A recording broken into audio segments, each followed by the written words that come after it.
Waalaikumsalam warahmatullahi wabarakatuh. Alhamdulillahi rabbil alamin. Allahumma asbahna ala fitratil Islam wa kalimatil ikhlas wa ala dini nabiyyina Muhammadin sallallahu alaihi wasallam wa ala millati abina Ibrahim hanifa wa ma kana minal musyrikin. Salatan wa salaman daimaini mutalazimaini ala habibina Mustafa Muhammadin sallallahu alaihi wasallam Allahumma shalli wa sallim alaihi wa ala alihi wa ashabihi wa man tabi'ahum bi ihsanin ila yaumiddin. Amma ba'd. Bapak dan Ibu sekalian, peserta diskusi kopi hangat dimanapun berada. Alhamdulillah pagi ini kita bisa bertemu secara online untuk mengkaji, mendiskusikan tentang sebuah tema yang sangat penting bagi kehidupan kita sebagai seorang Muslim, terutama dalam konteks kita sebagai aktivis. Karena kalau kita perhatikan ya, kondisi umat Islam, kondisi aktivis Islam, kalau menurut Syekh Yusuf Al-Qaradawi itu masih belum beranjak dari masa transisi yang sangat panjang, belum beranjak menuju umat yang matang, umat yang dewasa. Nah, pada diskusi kali ini kita akan mengangkat tema problematika yang dihadapi oleh berbagai macam gerakan Islam, organisasi Islam, jamaah Islam dalam perspektif Al-Qaradawi, yang insya Allah akan disampaikan oleh pakar, bisa dikatakan pakar yang berkompeten ya. Beliau adalah Dr. Abdur Rahim. Beliau dikenal sebagai sosok yang sangat konsen dalam bidang pemikiran, juga dalam bidang maqasid syariah. Nah, beliau juga adalah seorang staf pengajar ya, dosen di kampus Al-Wafa Cilengsi gitu. Nah, Bapak dan Ibu sekalian, sebelum kita mulai diskusi, kita awali pertemuan ini dengan bacaan basmalah. Bismillahirrahmanirrahim. Selanjutnya, untuk tidak memperpanjang kalam dan tidak memperpanjang mukadimah, saya persilahkan kepada Dr. Abdur Rahim sampaikan presentasinya, maksimal 30 menit maksimal, Ustaz. Ya. Ya. Tafadhol. Ya. Assalamualaikum warahmatullahi wabarakatuh. Assalamualaikum. Alhamdulillah rabbil alamin, wassalatu wassalamu ala khairil anbiya'i wal mursalin sayyidina Muhammadin wa ala alihi wa ashabi ajma'in. Amma ba'd. Yang saya hormati guru-guru kita. Di sini ada Ustadz Mudhafar, ada Ustadzah Sita Resmi, dan yang lainnya, Bapak Ibu sekalian. Alhamdulillah pada kesempatan pagi hari ini kita bisa sharing bersama terkait dengan problematika organisasi Islam menurut pandangan Syekh Yusuf Al-Qaradawi. Pada kesempatan kali ini kita akan coba lihat, dan ini sebagai bahan pengantar diskusi kita bersama, apa yang saya sampaikan ini sebatas pembacaan saya dari apa yang ditulis oleh Syekh Yusuf Al-Qaradawi dan beberapa ceramah yang beliau sampaikan. Tentu mungkin di antara Bapak Ibu sekalian membaca dan berinteraksi dengan literatur yang terkait dengan Syekh Yusuf Al-Qaradawi bisa memberikan tambahan, bisa memberikan masukan-masukan sehingga memperkaya kajian kita pada kesempatan pagi hari ini. Saya izinkan saya share slide ya. Bapak Ibu sekalian melakukan Allah Subhanahu wa taala, saya coba baca dari beberapa literatur yang ditulis oleh Syekh Yusuf Al-Qardawi. Tentu pembacaan kita terhadap karya Dr. Yusuf Al-Qardawi rahimahullah taala rahmatan wasi'ah ini tidak lepas dari situasi politik, situasi yang beliau hadapi. Artinya bahwa analisa yang beliau sampaikan itu bisa kita perkaya, bisa kita mungkin evaluasi, bisa kita lihat apakah kemudian situasi itu sebagaimana yang kita saksikan di Indonesia terkait dengan organisasi-organisasi keislaman. Saya tidak membatasi tentang jamaah atau gerakan dakwah, tetapi kita coba perluas pembahasan kita pada organisasi Islam. Artinya kalau dalam konteks Indonesia tentu tidak luput pula kajian kita terhadap dinamika yang ada pada organisasi-organisasi besar, misalnya Nahdlatul Ulama, Muhammadiyah, Persis, dan yang lainnya. Tetapi tentu analisa Syekh Yusuf Al-Qardawi tidak terkait secara langsung karena beliau tidak berinteraksi dengan organisasi-organisasi tersebut. Nah, di antara problem yang dihadapi oleh organisasi Islam, sebagaimana yang disampaikan oleh Syekh Yusuf Al-Qardawi adalah, salah satunya adalah azmah fikriyah atau krisis pemikiran. Krisis pemikiran ini terlihat atau indikator adanya krisis pemikiran ini bisa dilihat minimal pada 3 hal. Yang pertama adalah krisis dalam pemahaman terhadap ajaran Islam. Poin intinya adalah krisis ini bukan berarti mereka tidak paham, tidak memahami Islam, akan tetapi secara masif, konteks organisasi, konteks satu komunitas, kita menemukan pada organisasi-organisasi Islam itu tidak menggambarkan tentang skala prioritas yang menggambarkan pemahaman, karena gerakan satu organisasi itu mencerminkan pemahaman satu organisasi terhadap ajaran Islam. Ketika ditanya mereka tentang usul fikih, tokoh mereka misalnya tentang fikih dan seterusnya, mereka memahami. Tetapi yang lebih fokus di sini adalah memahami mana yang lebih prioritas dari ajaran-ajaran Islam, mana yang pokok, mana yang cabang, sehingga menjadi fokus gerakan satu organisasi. Kemudian yang kedua, krisis dalam memahami realitas yang terjadi. Kita menemukan bahwa tokoh-tokoh di organisasi Islam itu atau organisasi-organisasi Islam itu tidak kekurangan ahli fikih, tidak kekurangan ahli akidah, tidak kekurangan pakar tafsir. Akan tetapi problemnya adalah kita menemukan bahwa organisasi-organisasi itu minim menemukan mereka sebagai tokoh agama, sebagai intelektual muslim, tapi di saat yang sama pemahaman mereka terhadap realita yang terjadi itu sangat-sangat terbatas. Nah, ini kita tidak menuntut bahwa satu orang itu memahami semuanya, akan tetapi penting bagi satu organisasi itu memiliki tim riset yang mereka perlu memahami realita yang terjadi seperti apa. Kemudian juga krisis dalam memahami dinamika pihak lain. Kalau kita dalam konteks sekarang misalnya, baik skala regional, nasional maupun secara global. Misalnya di Indonesia dinamika pihak lain itu bisa dari kalangan non-muslim, bisa kalangan yang berbeda pahaman, kalangan-kalangan yang misalnya mereka aliran kiri, aliran kanan ekstrim dan seterusnya. Termasuk juga dalam konteks pihak lain dari skala global, misalnya percaturan politik, situasi global, ini tentu kita harus akui bahwa memang ada azmah di wilayah ini, ada krisis di wilayah ini. Kemudian dinamika yang lain adalah tidak memberikan ruang nalar kritis terhadap diri sendiri ataupun organisasi. Ini salah satu fenomena yang bahkan bisa kita katakan di satu institusi, level yayasan, level organisasi, apabila ada satu pihak yang itu sangat kritis terhadap kebijakan, terhadap, tentu di sini kritis bukanlah kritis dalam rangka menghancurkan, tidak memiliki nilai positif, tetapi kritis di sini adalah kritis yang sifatnya membangun. Itu justru dianggap sebagai orang-orang yang menjegal kebijakan, menjegal langkah, menjegal dan seterusnya.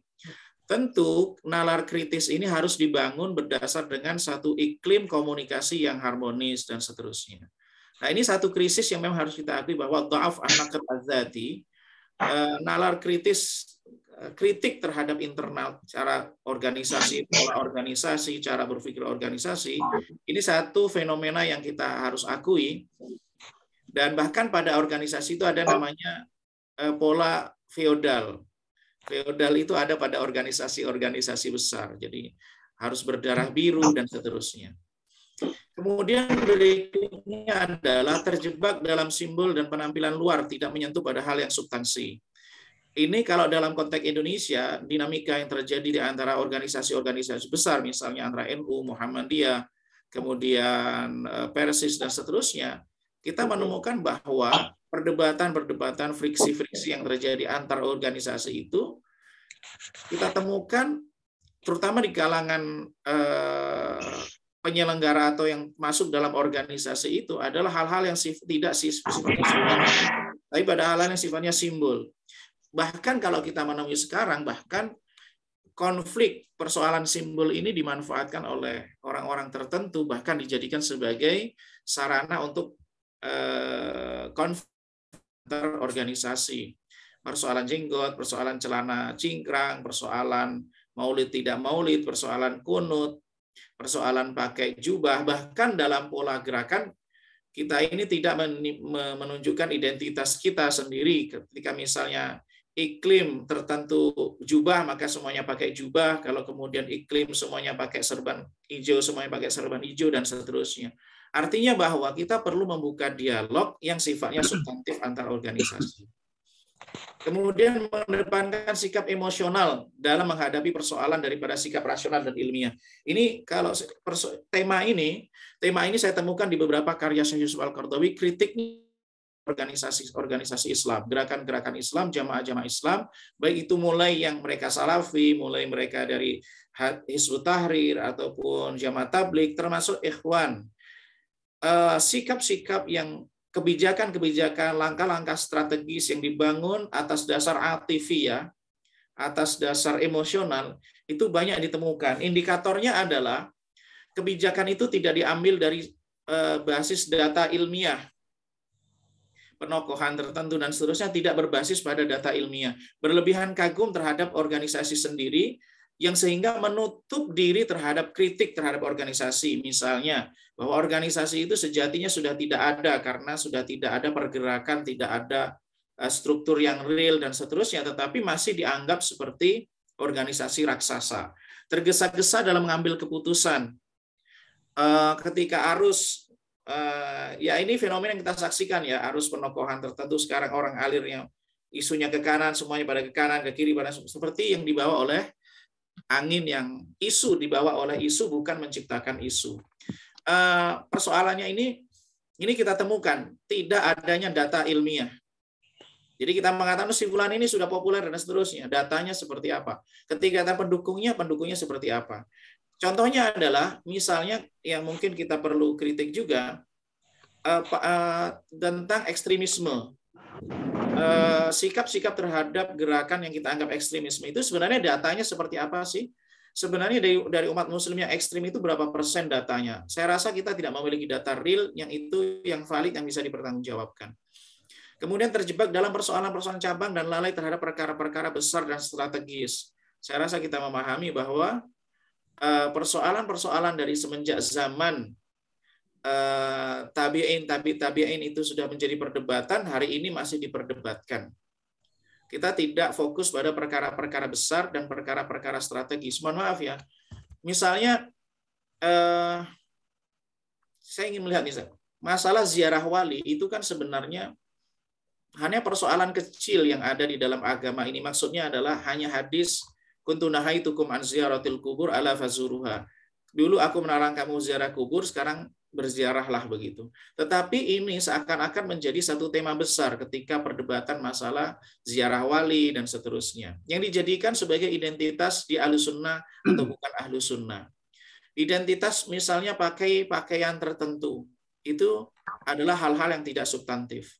Tapi kita lalai terhadap persoalan ekonomi strategis, krisis yang saat ini menghadapi, kemudian bagaimana melahirkan pemikir-pemikir besar, melahirkan misalnya ilmuwan-ilmuwan besar yang lahir dari organisasi-organisasi Islam. Jumud tidak menerima inovasi dan kreasi. Ini poin yang sangat sering diulang oleh Syekh Yusuf Al-Qardawi. Terutama adalah poin jumud terhadap ijtihad lama. Satu ungkapan yang saya ingat dari Syekh Yusuf Al-Qardawi yang sangat menarik, bahwa para pendahulu, termasuk misalnya para ulama fikih, mereka itu berijtihad untuk zaman mereka, bukan untuk zaman kita.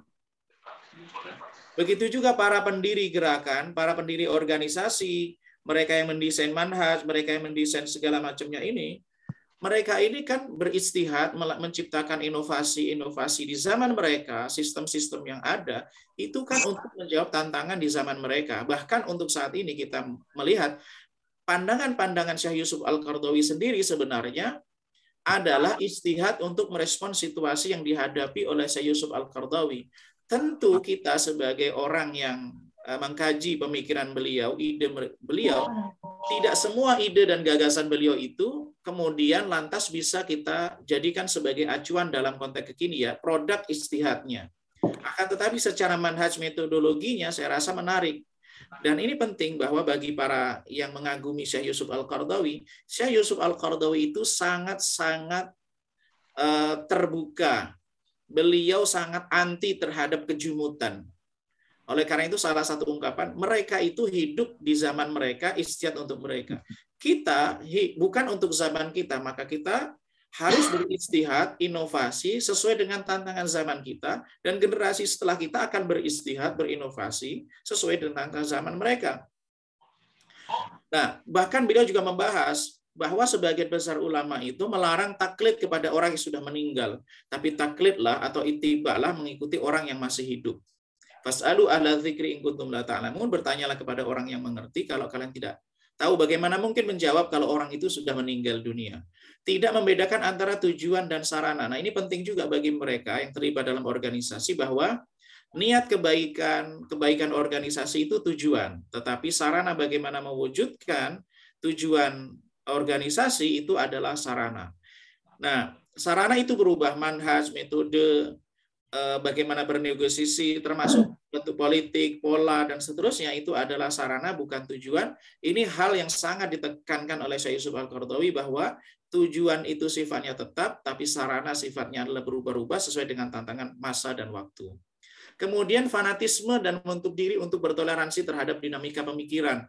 Nah, ini kita akui bahwa kadangkala kita itu, atau sebagian kalangan aktivis organisasi Islam, itu menutup diri anti dengan penelitian-penelitian dari Barat, yang itu sifatnya adalah ilmu-ilmu humaniora manusia, yang sebenarnya memang kadangkala ada basis filsafat mereka, tetapi yang sifatnya sarana, yang sifatnya adalah metode teknis, itu bisa kita ambil. Begitu juga kadangkala kita juga, karena sudah menjadi organisasi Islam, identitas Islam, menutup diri terhadap kearifan-kearifan lokal yang perlu kita kaji dan seterusnya. Kemudian berikutnya, tidak menerima perbedaan, tidak membuka ruang dialog yang sehat untuk kemaslahatan bersama. Nah, kadangkala memang tuntutan situasi, seorang pemimpin mengambil keputusan strategis dalam waktu yang sangat cepat, akan tetapi itu harus diiringi dengan, bersamaan dengan itu, iklim yang bagus dalam membuka ruang dialog dan untuk kemaslahatan bersama, baik di kalangan internal organisasi itu maupun dengan lintas organisasi, bahkan dialog terhadap aliran-aliran, gerakan-gerakan organisasi yang lain, termasuk yang misalnya non-Muslim. Nah, ini yang masih saya rasa baik di Indonesia, dalam konteks kerjasama yang sifatnya adalah kemaslahatan bersama, ini masih bisa dikatakan satu yang minim. Bahkan mungkin perlu kita evaluasi juga bahwa mereka yang terlibat dalam organisasi Islam di Timur Tengah dalam hal ini pun masih cukup lemah. Mungkin ini yang dapat saya sampaikan. Mungkin untuk memperkaya diskusi kita, untuk menambahkan sudut pandang, kemudian bisa kita perkaya dalam dialog dan diskusi. Tapi mungkin ini yang saya sampaikan sebagai pengantar, mudah-mudahan bisa memberikan sebagai pengantar basis untuk mengantar diskusi kita pada kesempatan kali ini. Jazakumullah khairan. Assalamualaikum warahmatullahi wabarakatuh. Waalaikumsalam warahmatullahi wabarakatuh. Ya. Posisi tangan dan sikulnya lurus. Silakan Ustaz Rahman. Itu suara siapa ya? Ada iklan dulu. Ya. Terima kasih kepada Dr. Abdul Rahim, luar biasa penyampaiannya ya, tentang problematika yang dihadapi oleh organisasi Islam. Ya. Di poin yang terpenting yang disampaikan oleh beliau adalah terjadinya krisis ya, krisis dalam arti mengimplementasikan antara nas-nas yang ideal itu dengan realita. Kemudian juga di antara krisis yang melanda organisasi Islam adalah tidak bisa menempatkan skala prioritas secara benar begitu kan, sehingga tercampur aduk antara tujuan, antara wasilah ya. Padahal yang namanya wasilah itu bisa berubah sesuai dengan perubahan zaman dan seterusnya. Dalam sebuah ungkapan dikatakan oleh seorang ulama, an-nususu mutanahiyah. Nas-nas Al-Quran dan hadis itu telah final dan selesai. Walakinal waqa'i mutajaddidah, tetapi peristiwa itu akan senantiasa update. Oleh karenanya kita membutuhkan terobosan-terobosan pemikiran untuk tanzil ya, mengimplementasikan nas itu dalam realita yang kita hadapi hari ini. Nah, Bapak dan Ibu sekalian, untuk mempertajam pembahasan kita pada diskusi ini, saya buka tanggapan ya, atau pembanding biar lebih seru pembanding ya. Pembanding dari, saya minta dari Ustadz dulu ya, atau Ustadz Muzaffar, atau dari Bu Sita dulu. Ya, Ustadz Muzaffar. Silakan. Biar lebih seru Ustadz dipanasi. Dulu. Barakallahu fikum. Belum disepakati pembandingnya. Baik, assalamualaikum warahmatullahi wabarakatuh. Assalamualaikum warahmatullahi wabarakatuh. Alhamdulillah wassalatu wassalamu ala sayyidina Rasulillah wa ala alihi wa sahbihi wa la haula wa la quwwata illa billah. Amma ba'd, para ustadz dan ustadzah, Bapak Ibu yang dirahmati Allah taala, Masya Allah, kita masih melanjutkan pembelajaran kita. Jadi ini salah satu bukti dan implementasi dari luar biasanya salah satu ilm jari atau amal jari dan sedekah jariyah dari Dr. Yusuf Qaradawi, yaitu ilmun yuntafa'u bihi. Artinya bahwa kita masih belajar pada beliau, sementara beliau rahimahullah sudah mendahului kita. Sebagaimana para ulama terdahulu, salafus salih dan khalafus salih itu seperti itu. Itu kita tidak bisa membayangkan ini orang sudah tidak ada, sudah tidak beraktivitas baru lagi, tapi amal dan jariyahnya mengalir terus, Masya Allah. Mudah-mudahan kita bisa mengikuti beliau. Dan kita bisa belajar. Jadi mungkin ada yang lebih semangat belajar dari beliau itu setelah beliau pergi. Jadi pada saat beliau masih ada malah kurang. Itu Masya Allah. Tapi semoga kita mendapatkan keberkahannya. Kalau saya mencoba untuk meringkas, jadi ringkasannya ada bisa dalam satu problem utama. Kalau kita bicara tentang problem organisasi dan gerakan Islam, jadi satu kata kunci itu problem utamanya di kata muhasabah, evaluasi. Jadi semua yang tadi disampaikan oleh Dr. Abdul Rahim dan yang lainnya yang mungkin belum tersampaikan itu adalah muaranya, inti persoalannya ada di lemah atau bahkan tidak adanya evaluasi dan muhasabah secara real. Meskipun secara teori itu istilah evaluasi, muhasabah sering diucapkan, tapi tidak jalan atau tidak dijalankan. Dan faktor penghalangnya banyak ya. Faktor penghalangnya yang tadi disebutkan di antaranya. Jadi lemahnya penggunaan nalar kritis.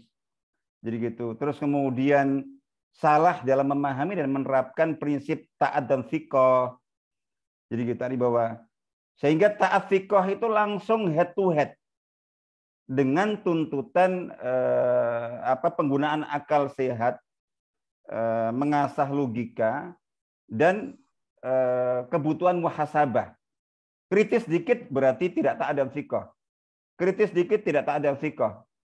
Jadi yang sangat terkenal itu ketika menyikapi perbedaan dan perselisihan, dan itu merupakan bagian dari dinamika yang sangat penting di dalam yang menunjukkan sehatnya sebuah gerakan atau organisasi dakwah, itu yang muncul itu bukan bainar ra'yi wa ra'yil akhar.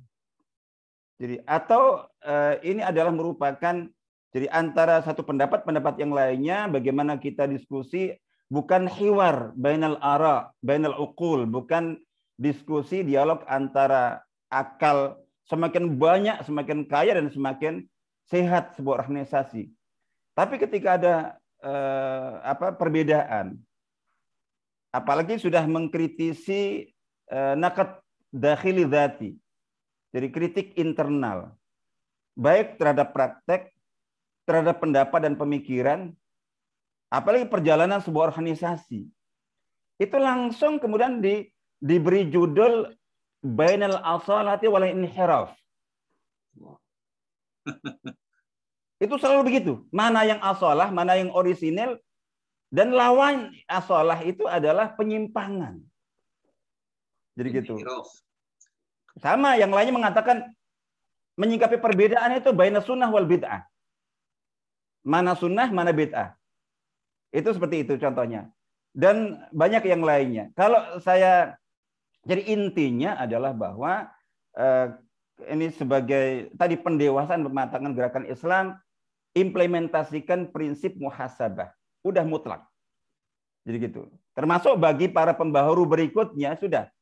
Jadi misalnya bahwa ini memperbaiki dan mengoreksi gerakan dan jamaah sebelumnya, tapi ternyata tetap saja tidak siap dengan adanya kritik, dan itu harus diwadahi. Jadi mungkin ada begini, dalam sebuah gerakan dan dakwah kalau mau mengimplementasikan itu agar tidak mengulangi kesalahan-kesalahan organisasi sebelumnya, itu memulai gerakan baru ada divisi kritik, divisi muhasabah. Itu difasilitasi, didanai, disiapkan kader kritik, dikumpulkan di situ. Kalau sampai mereka dalam sebulan tidak menghasilkan produk kritik tertentu, itu dihukum mungkin seharusnya. Diganti. Jadi gitu. Jadi kalau ada yang kritik semakin keras, itu masya Allah diapresiasi. Udah, itu ada implementasi dari pemikiran-pemikiran beliau tadi itu.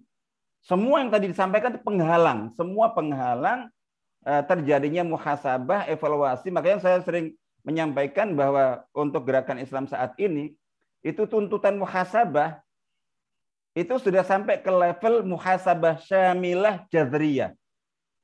Evaluasi total, komprehensif yang bersifat sangat mengakar. Meliputi seluruh aspek. Ijtihad pemikiran, yang dikatakan manhaj, kritik terhadap perjalanan yang ada selama ini, termasuk kritik terhadap bencana-bencana, musibah-musibah yang terjadi pada gerakan Islam yang selalu dikatakan ini bagian dari sunatullah fid da'wah. Padahal bagian besar dari faktor penyebab itu adalah kesalahan. Baik, saya kira itu. Kalau saya mau tambahkan dari ya tadi misalnya kalau muhasabah itu ya itu. Jadi jadi tidak hidupnya, tidak terlaksananya budaya kritis itu di gerakan Islam. Terus yang ketiga ya ketertutupan. Jadi sehingga kita ketika kita ingin mengimplementasikan pemikiran-pemikiran luar biasa Dr. Al-Qaradawi dalam konteks organisasi gerakan Islam, itu terapkan, dan tadi saya katakan wadahi. Jadi gimana sih cara menerapkannya? Udah wadahi. Jadi begitu kita mau mengkoreksi yang lama, kita tanya dulu, adakah divisi koreksi, divisi kritik, divisi evaluasi pada gerakan yang Anda buat sekarang? Kalau tidak ada, berarti Anda akan mengulang kesalahan yang sebelumnya. Terus kemudian jadi terbuka. Sudah, itu katakan no untuk segala bentuk eksklusivitas. Jadi gitu. Itu bencana bagi semua organisasi dan gerakan dakwah yang ada. Insya Allah itu barakallahu fikum. Ya, luar biasa apa yang disampaikan oleh Ustaz Muzaffar. Beliau menyampaikan bahwa problematika utama dari gerakan Islam itu adalah al-inghilaq, ya, ketertutupan, ya, sehingga dengan adanya eksklusif itu menyebabkan tidak adanya keterbukaan di antara sesama umat Islam, antar sesama gerakan dan seterusnya, gitu. Dan inilah menjadi faktor utama tidak adanya muhasabah, begitu kan? Muhasabah di antara para aktivis gerakan Islam atau organisasi Islam. Baik, Bapak dan Ibu sekalian, saya persilahkan selanjutnya Dr. Sita. Dari ibu-ibu dulu lah, biar adil gitu. Ya. Mau Bu Helda dulu atau Bu Sita nih? Oh, Ya, silakan. Dr. Sita yang sudah tampil. Dr. Helda, apakah mau menyampaikan sesuatu? Mana sudah muncul? Sudah. Ini ada tapi belum bicara. Ya, monggo. Ya, silakan. Ya. Bu Sita dulu. Nanti Terima lanjut kasih. Assalamualaikum warahmatullahi wabarakatuh. Ya. Waalaikumsalam. Ingin menanggapi sedikit. Jazakallah khair, Dr. Abdul Rahim, Mas Rahim. Yang alhamdulillah ini Rahman Rahim ini ikonnya kopi hangat selain Ustadz Muzaffar ya dua pemuda ini ya. Alhamdulillah. Kemudian tadi menanggapi sedikit tentang masukan Ustadz Muzaffar. Ya itu memang satu hal yang juga dalam ya konteks ya ilmu politik ya. Dianggap satu hal yang anomali gitu. Ketika katakanlah sebuah organisasi Islam atau gerakan Islam masuk ke dalam kancah politik atau era musyarakah ya. Mulai masuk ke dalam kancah politik, tetapi dia enggan untuk bertransformasi dari istilahnya secret society dan dia sudah berada di open society gitu. Artinya hukum ketika katakanlah misalnya ada semena-mena melakukan satu hal yang nampak di publik, maka dibutuhkan public responsibility selain public accountability gitu ya. Akuntabilitas publik, transparansi seperti itu. Nggak bisa mengatakan bahwa ini adalah urusan organisasi kami.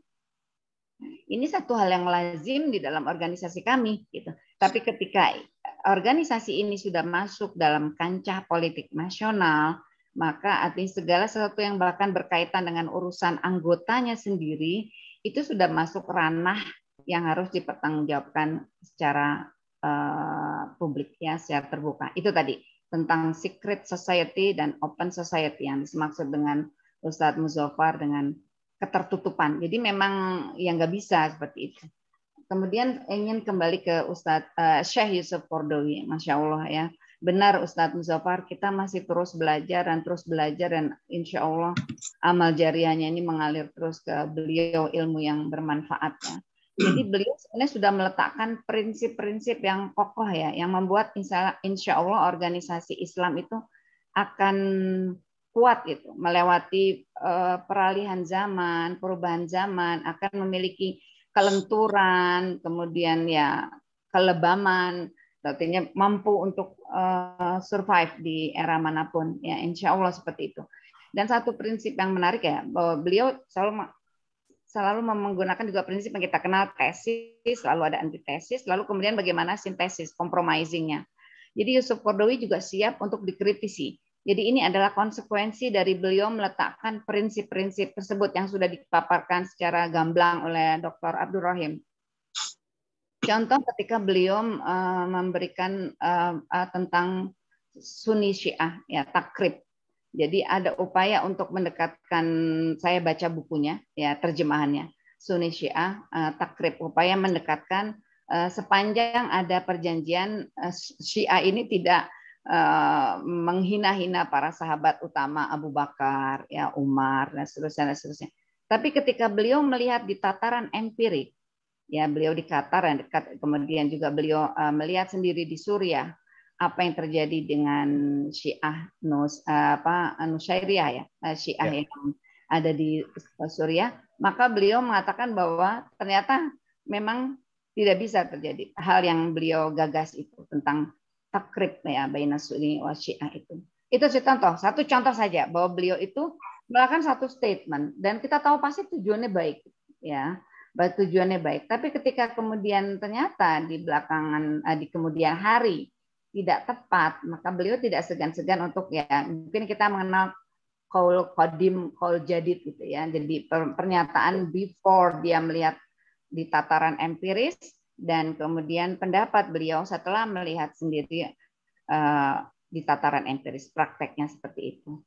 Nah, itu satu hal. Kemudian saya ingin memberi masukan juga untuk Ustadz, bukan masukan, menanggapi Ustadz Muzaffar ketika mengatakan kelemahan organisasi Islam adalah di masalah controlling gitu ya, controlling. Jadi itu sih ilmu manajemen yang udah dasar banget, yang udah dulu banget gitu ya, bagaimana harus ada yang disebut controlling. Mungkin saya lebih melihat itu mungkin semacam kebutuhan juga antara dengan research and development gitu. Jika satu organisasi ingin maju gitu, kita tentu membedakan antara orang-orang yang selalu kritis dan mengkritisi ya dengan orang-orang yang memang selalu sinis dan anti kemapanan. Jadi orang yang walaupun sudah baik tetap aja dia akan cari celah kekurangannya. Itu beda, itu namanya sinisisme. Jadi kita harus membedakan orang yang kritis dengan orang yang selalu sinis gitu. Dan kita butuhkan tentu adalah orang-orang yang kritis. Dan tempatnya itu adalah orang yang selalu, katakanlah tadi, melakukan riset bahwa apakah organisasi ini mampu untuk berkompetisi, kemudian apakah dia tetap relevan gitu. Nah ini, karena yang akan membuat suatu organisasi punah itu adalah ketika dia sudah tidak relevan lagi dengan perkembangan zaman. Saya jadi teringat, ya tentunya kita sama-sama ingatlah bagaimana dalam surat An-Nisa ayat 6 ya, bahwa alladzina amanu yuqatiluna fi sabilillah walladzina kafaru yuqatiluna fi sabilit taghut faqatilu awliya usyaitan inna kaida syaitanu kana dhaifan. Jadi sebenarnya seperti Ali bin Abi Thalib karamallahu wajhah mengatakan bahwa kebatilan yang terorganisir akan mengalahkan al-haq yang tidak terorganisir. Jadi kalau kita melihat semua orang sebenarnya kan siroat bainal haq wa batil abadan gitu. Pertarungan antara al-haq wal batil itu abadi, yang bagaimana kita membuat kebatilan ini tidak dominan di permukaan bumi. Nah, harusnya ashabul haq dari berbagai organisasi, mau katakanlah tadi dari NU, Muhammadiyah, Salafi, Hizbut Tahrir, Ikhwan Muslimin dan seterusnya, itu adalah masuk dalam ashabul haq yang kemudian membangun kolaborasi untuk mengalahkan al-batil, agar di muka bumi ini bukan kebatilan yang dominan gitu, tapi al-haq yang dominan, Islam yang dominan. Karena hanya dengan itu kita bisa menjalankan fungsi kekhilafahan gitu ya. Karena ya istilahnya di Ar-Rum ayat 1 kan zaharul fasadu fil barri wal bahri bima kasabat aydin nas. Kerusakan di darat dan di laut ya karena tadi al-batil yang dominan gitu. Nah, sementara Islam menawarkan peradaban yang konstruktif. Dan ini yang menurut saya berulang kali disampaikan oleh Yusuf Qaradawi bahwa kita sudah punya modal yang luar biasa, al-Islam ya'lu wa la yu'la alaih, gitu ya, inna dina indallahil Islam, tetapi kemudian bagaimana mengejawantahkannya itu, mengimplementasikan tadi poin yang disampaikan juga sama Dr. Abdul Rahim gitu ya. Jadi membumikan al-Islam ya'lu wa la yu'la alaih ini ketika ashabul haknya itu tidak bisa bersatu gitu. Karena padahal ya tadi ya Allah suka barisan yang dalam shaf yang rapi dan seterusnya dan seterusnya. Nah, nanti siang saya kebetulan mengajar di politik Islam S2 di ilmu politik Islam, isu-isu Islam kontemporer, Barat, nasionalisme dan terorisme. Nah, ini satu hal yang artinya buat kita semua, artinya harus ada upaya dari organisasi Islam untuk melakukan, benar tadi Ustadz Muzaffar, memang ada musuh-musuh dari eksternal yang tidak suka Islam ini leading, ya padahal Islam pernah leading. Sekarang ini justru orang-orang non-Muslim mulai objektif loh. Ada dosen filsafat S3 FIB UI yang tiba-tiba sekarang Kristen mengatakan bahwa sejarah membuktikan Islam menjadi kontributor untuk pemikiran-pemikiran dunia. Ya, ini non-Muslim. Ya, Profesor Kristen Fakultas Ilmu Budaya UI non-Muslim, ya dia mengatakan bahwa Islam ternyata sebutin itu pemikir-pemikir semua, pemikir-pemikir yang hebat itu. Jadi sekarang ternyata mereka mulai menyadari, oh Islam itu kontributor bagi pemikiran dan peradaban dunia gitu. Nah, kemudian juga ada Profesor Nasrani juga di Amerika yang juga mengatakan tadi ya bahwa isu Islam itu adalah teroris segala macam adalah satu kesalahan yang fatal gitu ya. Lalu dia menyebutkan seperti ini. Jadi ketika orang-orang non-Muslim sendiri sudah katakanlah angkat topi dan mengakui Islam adalah salah satu kontributor utama bagi peradaban dunia, bagi pemikiran dunia. Nah, tinggal kita introspeksi sebagai organisasi Islam, jangan sibuk dengan tadi benar, jangan berada dalam kejumutan, kemudian bahkan katakanlah istilahnya terjebak dalam perdebatan, perselisihan yang tidak konstruktif, yang tidak produktif, sementara dunia menanti. Saya pikir itu. Yusuf Qaradawi meyakini banget bahwa dunia menanti kontribusi kita sebagai bagian dari organisasi Islam, gerakan Islam untuk do something bagi dunia ini. Terima kasih. Ya, terima kasih Dr. Sita yang telah menyampaikan tanggapannya ya untuk diskusi ini, untuk memperhangat diskusi kita ya. Selanjutnya Bapak dan Ibu sekalian, barangkali dari peserta yang lain. Ya, terbuka aja. Ya, saya buka ya. Yusuf Maulana. Saya persilahkan, ada di sini Yusuf Maulana ini. Mas Ya. Yusuf. Gimana kabar? Silakan kepada Mas Yusuf ini. Iya, Mas Yusuf ini produktif ini. Nah, ini kalau mau nyetak buku silahkan hubungi beliau. Ya Allah, Fadhil. Assalamualaikum warahmatullahi wabarakatuh. Waalaikumsalam warahmatullahi wabarakatuh. Masya Allah. Ini baru mau menghabiskan seduhan kopi yang dini hari, ternyata sudah ada info dari Bu Fahima, ini acara hangat ini. Masya Allah. Ada banyak pertanyaan, tapi saya coba singkat-singkat saja. Dapat semuanya 4 narasumber tadi, termasuk Dr. Abdul Rahman nanti. Pertama ke Dr. Abdul Rahim, Dr. Abdul Rahman, dan Ustadz Muzaffar. Kita tahu Syekh Yusuf Al-Qaradawi itu adalah murid terbaik dari Hasan Al-Banna gitu ininya. Pertanyaannya, apa yang kemudian bisa membuat beliau berani membuat satu terobosan yang membedakan dengan tanda petik kader-kader ideologis Hasan Al-Banna yang lain gitu. Yang kedua masih untuk beliau bertiga, kalau Dr. Muhammad Mukhtar Al-Shinqiti itu kan menulis satu buku yang menarik yang diterjemahkan sahabat kita Dr. Husni Mubarak dari Aceh itu ya. Al-Ikhtilaf As-Siyasiyah Baina Sahabah gitu ininya. Jadi prinsip-prinsip kalau tidak salah ada 30 tentang bagaimana memetakan kita membaca sebagai awam friksi di antara para sahabat dalam hal politik.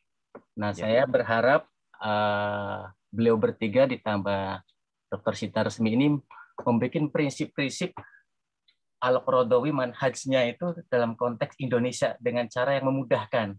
Kalau dulu ada buku zaman 90-an itu apa for beginners gitu. Nah, kira-kira Al-Qaradawi for beginners dengan cara yang gampang gitu. Yang ketiga khusus Ustadz Mudzafar, kalau Syekh Yusuf Al-Qaradawi itu memunculkan akoliyat itu ya, fikih bagi kalangan minoritas gitu ininya.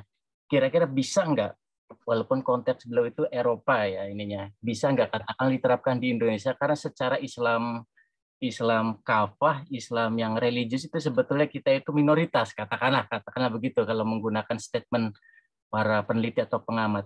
Meskipun Islam KTP sangat banyak dan mayoritas.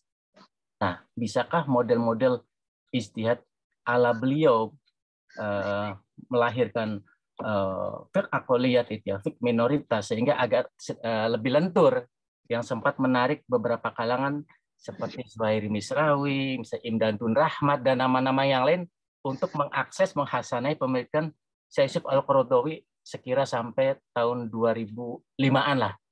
Nah, terus khusus untuk Dr. Abdul Rahim, bagaimana pandangan antum menilai kira-kira Al-Qaradawi baru di alaf generasi sekarang, generasi milenial, model-model seperti Jasir Auda dan sebagainya, maqasid syar'i yang seperti apa yang membedakan beliau-beliau itu dengan Syekh Yusuf Al-Qaradawi gitu. Karena saya tahu antum termasuk yang intens mengkaji itu. Nanti bisa dilengkapi oleh Dr. Muhammad Rahman gitu ini. Ini saya nanya betul-betul, bukan lagi menguji ininya. Nah, khusus Bu Sita, saya ada buku yang menarik Bu Sita tahun kemarin. Sebenarnya sudah saya bagi ke Gadi Rahman ya, buku David Warren, Revolts in the Gulf ininya. Menarik. Kalau Qatar itu punya Syekh Yusuf Al-Qaradawi, UEA, Uni Emirat Arab itu punya Syekh Abdullah bin Bayah. Nah, bagi para pengkaji Islam, saya kira ini menarik. Ada sedikit apa istilahnya perseteruan kalau kita dramatisasi antara Syekh Yusuf Al-Qaradawi dan Syekh Abdullah bin Bayah, termasuk mengefek kepada kebijakan geopolitik kedua negara gitu ininya. Kalau Qatar merujuk pada hujah-hujah Syekh Al-Qaradawi, kalau Uni Emirat Arab kepada Syekh Abdullah bin Bayah, kira-kira seperti itu. Nah, pandangan Bu Sita sebagai pengkaji geopolitik dalam membaca ini. Walaupun mungkin sudah membaca, menghatamkan ini, saya pengen tahu semuanya. Demikian, kurang lebihnya mohon maaf. Assalamualaikum warahmatullahi wabarakatuh. Waalaikumsalam warahmatullahi wabarakatuh. Semuanya ini. Nampaknya perlu segera ditanggapi, ini banyak pertanyaan buat kita ya. Saya minta Dr. Abdul salah satu the next Yusuf Al-Qaradawi ya Ustadz Yusuf Maulana. Sudah dapat Yusufnya dan oh iya. Tinggal Maulananya, nama Maulananya diganti. Ya, Masya Allah. Barakallahu fikum. Jazakumullah khairan, luar biasa. Silakan. Ya, saya minta Dr. Abdul Rahim dulu untuk menanggapi. Atau mungkin masih lanjut Zat, yang itu yang apa pembanding yang itu ada. Oke. Ganti itu. Ya, ini siapa lagi? Ada Bu Heriani ya. Saya persilakan Bu Herianti. Assalamualaikum warahmatullahi wabarakatuh. Waalaikumsalam warahmatullahi wabarakatuh. Saya ketika membaca info dari Pak Gunawan ya, tema pagi ini saya tertarik banget. Problematika organisasi Islam menurut perspektif Yusuf Qaradawi, tapi juga secara secara umum gitu, saya sebagai yang awam gitu ya, tidak punya latar belakang syar'i, selama ini memang prihatin gitu dengan kondisi umat Islam ini yang memang banyak tadi Ustadz sudah sampaikan gitu ya, Ustadz Rahman ya tadi saya suka ketukar gitu Ustadz Rahman sama Ustadz Rahim ini. Gak apa-apa. Mirip-mirip gitu.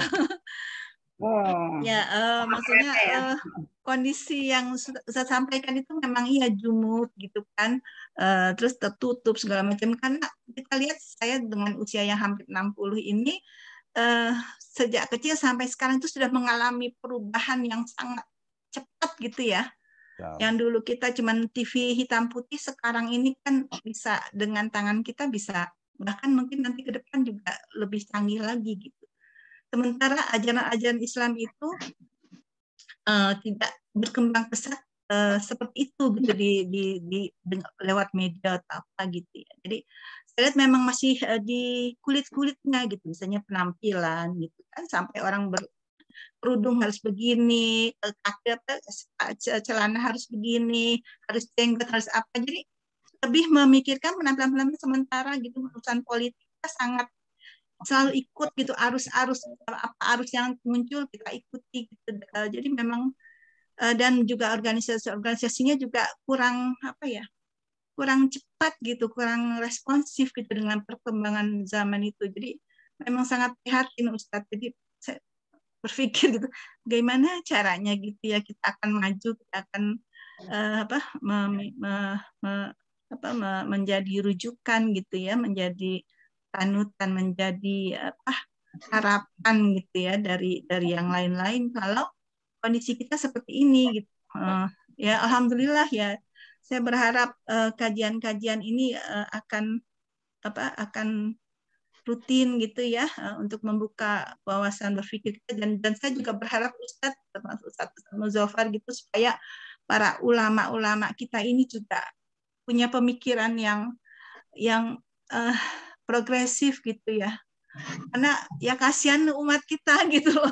Kita selalu, kalau saya lihat dengar kajian-kajian, saya kan suka ya dengar kajian Ustadz ini, Ustadz itu gitu ya di TV itu, di medsos gitu. Itu memang lebih banyak misalnya kalau kita baca ini akan begini, kalau kita ibadah ini akan begini.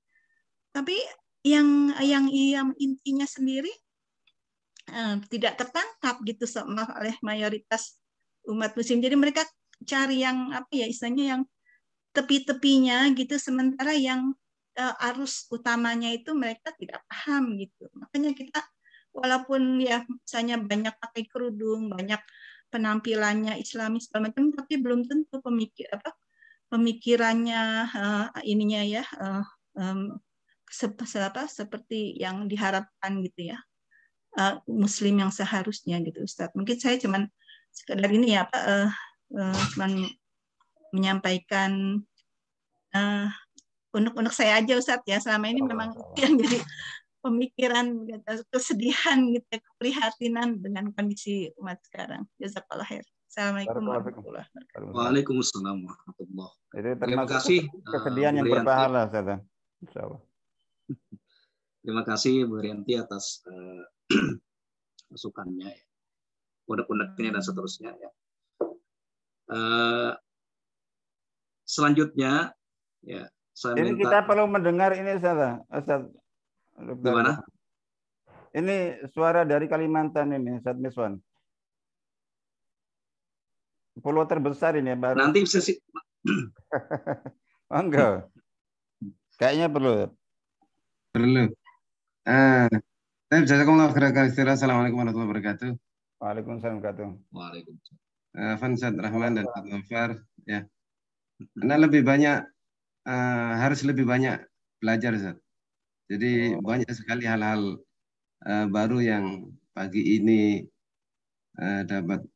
saya dapatkan dari Ustaz Muzaffar, dari Ustazah Sita Resmi, dan tentu saja dari Ustaz Abdul Rahim. Ya.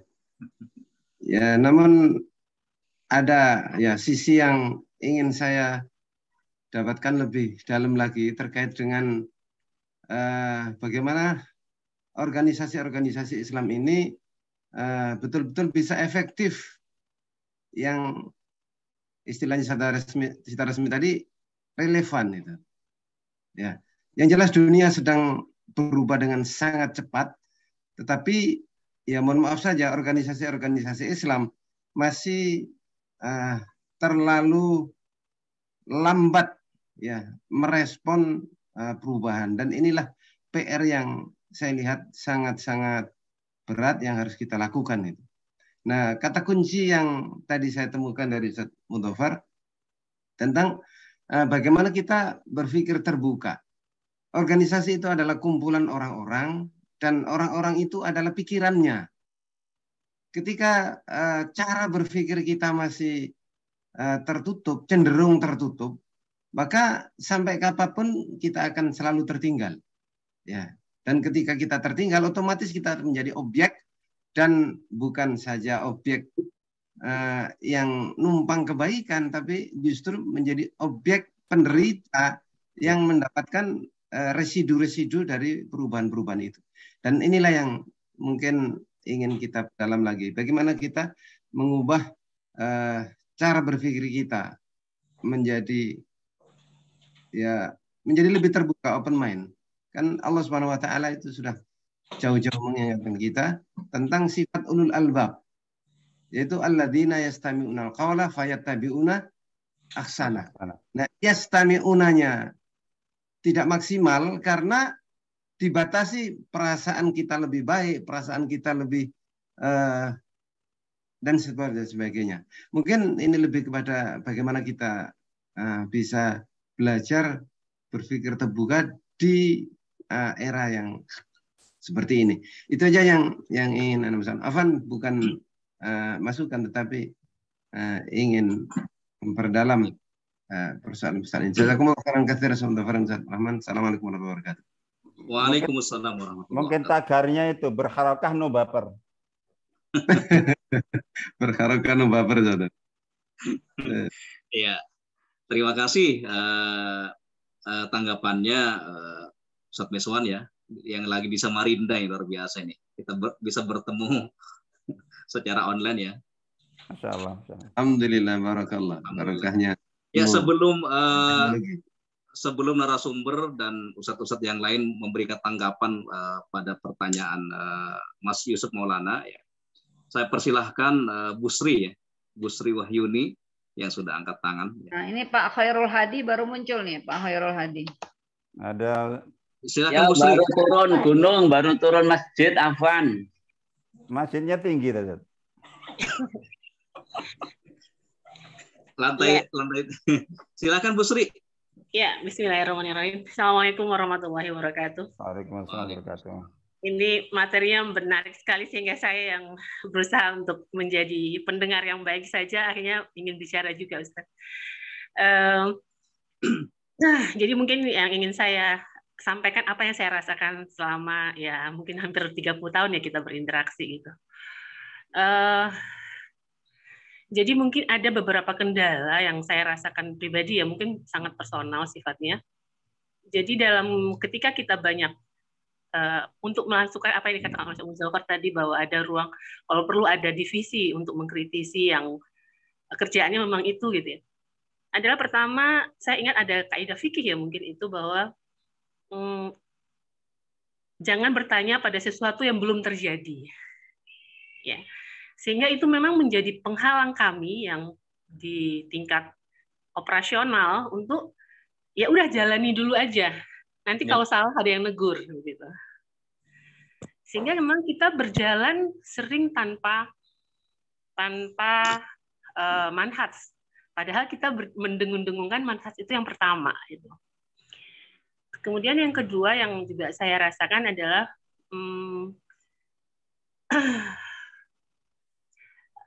karakter timur kita gitu ya. Yang ini mungkin bukan, jadi memang di Indonesia itu akan jadi lebih unik para aktivisnya karena kita itu lebih banyak berbicara tentang kewajiban daripada hak.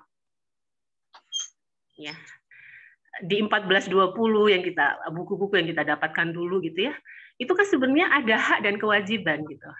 Tetapi yang sering kita dengar adalah tentang kewajiban bukan tentang hak. Contoh aja ketika kita punya kendala, maka yang dipertanyakan adalah hak kita untuk bicara, hak kita untuk membela diri itu sangat kurang. Bagaimana bisa terjadi evaluasi kalau hak kita tidak kita laksanakan, hanya dituntut kewajiban. Gitu. Tapi itu dianggap sebagai sesuatu yang terbaik dulu itu, gitu loh. Jadi budaya Timur yang bertemu dengan mengalah itu menang, itu menjadi sesuatu yang menurut saya menjadi banyak hal-hal yang harusnya dikoreksi, tetapi tidak bisa dikoreksi. Gitu. Dan yang ketiga yang ingin juga saya sampaikan,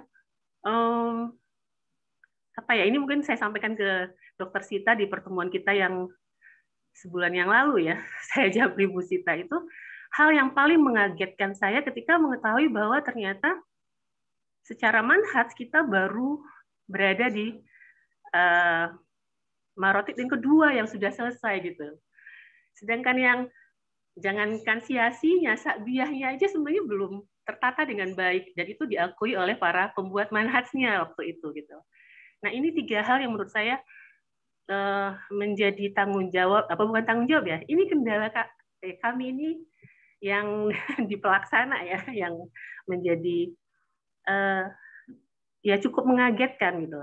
Nah, ini bagaimana ini tidak terulang lagi. Saya sampaikan ke Mbak Sita kemarin, maaf saya manggil Bu Sita Mbak. Jadi betul bahwa kita belajar dari manhaj itu tidak akan pernah sempurna gitu.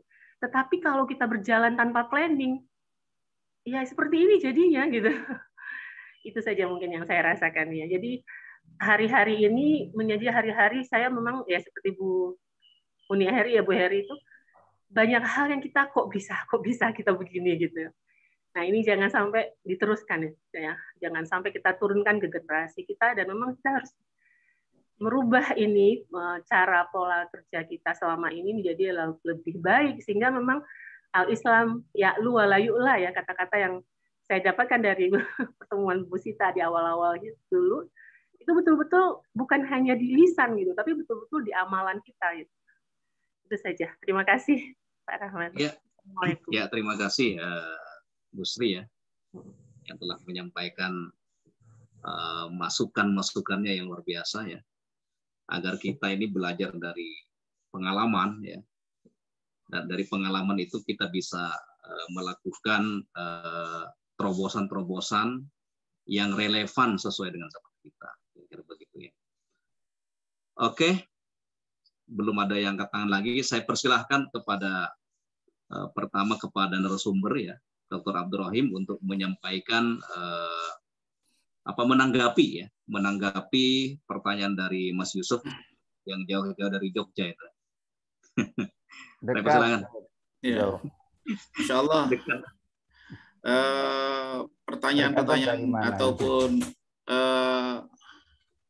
tanggapan dari Mas Yusuf Maulana tadi luar biasa. Saya ingin memberikan sedikit tanggapan secara umum. Ketika kita melihat Syekh Yusuf Al-Qaradawi, kita harus melepaskan beliau dari bayang-bayang Ikhwanul Muslimin. Ini catatan penting bagi menurut saya, bahwa ketika kita mengkaji Syekh Yusuf Al-Qaradawi, melihat Syekh Yusuf Al-Qaradawi, harus kita hilangkan beliau atau lepaskan dari bayang-bayang beliau sebagai, atau yang pernah bagian dari sejarah beliau atau bayang-bayang Ikhwanul Muslimin. Karena beliau itu bukan Hasan Al-Banna, beliau itu bukan tokoh-tokoh Ikhwan yang lainnya, tetapi beliau ada sebagai Syekh Yusuf Al-Qaradawi, sebagai sosok imam, sebagai sosok mujtahid, sebagai sosok individu yang saya lihat ciri khas beliau adalah kemerdekaan dalam berpikir, keterbukaan beliau yang luar biasa.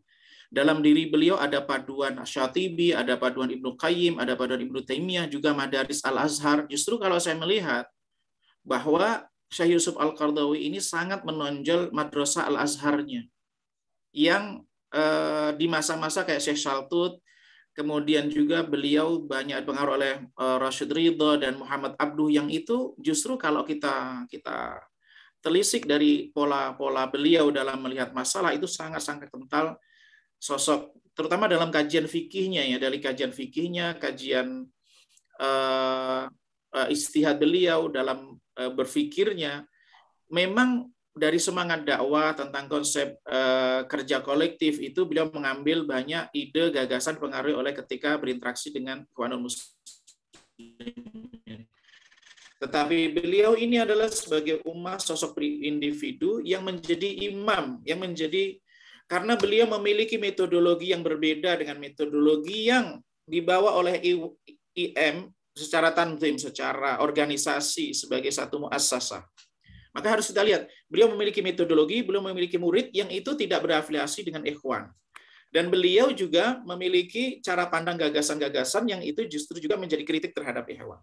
Artinya sebagai seorang mujtahid, sebagai seorang imam dengan madrasah pemikiran yang mustaqil kalau kita. Memang bahwa seorang imam mujtahid, seorang pemimpin, seorang leader itu tidak bisa dikatakan dia mengambil ide baru, tapi kelebihannya adalah beliau mampu memadukan ide-ide yang berserakan menjadi satu metodologi. Maka banyak warna yang ada dalam sosok Syekh Yusuf Al-Qaradawi ini karena beliau sosok yang terbuka. Dan ini yang sangat penting kata-kata beliau yang saya ambil, yang menurut hemat saya itu adalah kata kunci juga, bahwa ketika seseorang itu menutup diri dari, ketika beliau sudah membatasi ya, memasukkan dirinya sebagai satu mazhab tertentu, sebagai satu organisasi dengan sistem yang rigid tertentu, artinya dia mengharamkan dirinya dari kebermanfaatan ide-ide kreatif dari kelompok yang lain, dari mazhab yang lain. Ketika seseorang membatasi dirinya dengan mazhab Syafi'i, berarti dia membatasi dari ide-ide brilian, istiad-istiad besar yang ada pada mazhab-mazhab yang lain. Padahal Allah Subhanahu wa taala itu kan membagi ide-ide gagasan brilian itu pada lintas mazhab, lintas organisasi, dan seterusnya. Maka kita perlu melihat Syekh Yusuf Al-Qaradawi sebagai sosok individu yang beliau dengan pandangannya, dengan metodologinya, dengan istihadnya. Kemudian berikutnya adalah penting juga bagi kita untuk menganalisa, melihat kembali ma ba'da Yusuf Al-Qaradawi. Apa setelah Yusuf Al-Qaradawi? Ini saya menemukan tadi pertanyaan dari Mas Yusuf tentang sosok-sosok. Misalnya murid Syekh Yusuf Al-Qaradawi ini memiliki ada beberapa pandangan yang berbeda dengan Syekh Yusuf Al-Qaradawi. Kalau kita lihat, Syekh Yusuf Al-Qaradawi ini di dalam mauqif politiknya atau di dalam beberapa pandangan politiknya, ada kecenderungan konfrontasi di dalam pandangan politik dengan aliran-aliran, misalnya aliran kiri, kelompok sosialis, kemudian ya ini tentu dipengaruhi oleh banyak hal, pengalaman hidup yang berbeda, yang tentu ini berbeda. Misalnya kita lihat pada murid-murid Syekh Yusuf Al-Qaradawi yang saat ini berkembang di Timur Tengah, misalnya kayak Jasir Auda di Amerika, kemudian misalnya Muhammad Mukhtar Shinqiti, dan di Indonesia sebenarnya ada yang memang ini kalau kita lihat, ma ba'da Yusuf Al-Qaradawi ini memiliki karakter khas dalam analisa-analisa politik, terutama kalau analisa pandangan politik Syekh Yusuf Al-Qaradawi ini masih ada nuansa tahun 80-an, 70-an, 90-an. Tetapi di kalangan muridnya ini, Jasir Auda, Muhammad Mukhtar Shinqiti, dengan mungkin yang ada di Indonesia, gitu. Indonesia, saya tidak sebutkan. Gitu mungkin yang ini ada pandangan-pandangan yang berbeda dengan Syekh Yusuf Al-Qaradawi yang sifatnya adalah bagaimana bernegosiasi, bagaimana berkolaborasi, bagaimana menemukan titik temu dengan aliran yang selama ini pola interaksinya adalah konfrontatif. Nah, inilah yang kemudian kita lihat pada ide-ide gagasan misalnya Jasir Auda, kemudian Syekh Muhammad Mukhtar Shinqiti, dan saya temukan ini juga pandangan pada Ustadz Anis ya, bagaimana dalam meramu pola konfrontasi politik, bagaimana pola bernegosiasi dan seterusnya. Ini saya temukan ada mata rantai yang bertemu. Misalnya juga kalau pola misalnya Taqi Utsman ya, Utsman kalau nggak salah yang di Al Jazair atau di ini, itu berbeda. Beda dengan misalnya pola yang ada pada ring satunya, misalnya Syekh Hasan Didu, kemudian Ar-Raisuni, Isam Bashir, ini polanya berbeda dengan yang ring mungkin bisa dikatakan yang muda-muda yang di Asia di bawah 50 tahun. Atau ya sekitar 50 tahunan lah, yang mereka bisa dikatakan kayak segenerasi dengan Jasir Auda dan seterusnya, yang tentu pengalaman hidupnya berbeda. Mereka memiliki pengalaman hidup di Eropa, pengalaman hidup di Arab, kemudian mereka latar belakang pendidikan Timur Tengah dan Barat, kemudian kulturnya mereka lebih mobile, sehingga mereka tidak terbayang-bayang oleh konfrontasi sistem rezim politik di tahun 70-an, tahun 80-an. Ini akan kita temukan. Maka PR bagi kita yang mengkaji ini perlu juga meneruskan pengkajian kita terhadap Syekh Yusuf Al-Qaradawi dengan murid-muridnya. Ini iklimnya apa ini? Pola-pola menerjemahkannya seperti apa? Tetapi kita juga menemukan bahwa yang tergabung dengan Ittihad Alami li Ulama'il Muslimin itu ada juga yang mereka secara manhaj berpikirnya jauh juga dengan Syekh Qaradawi.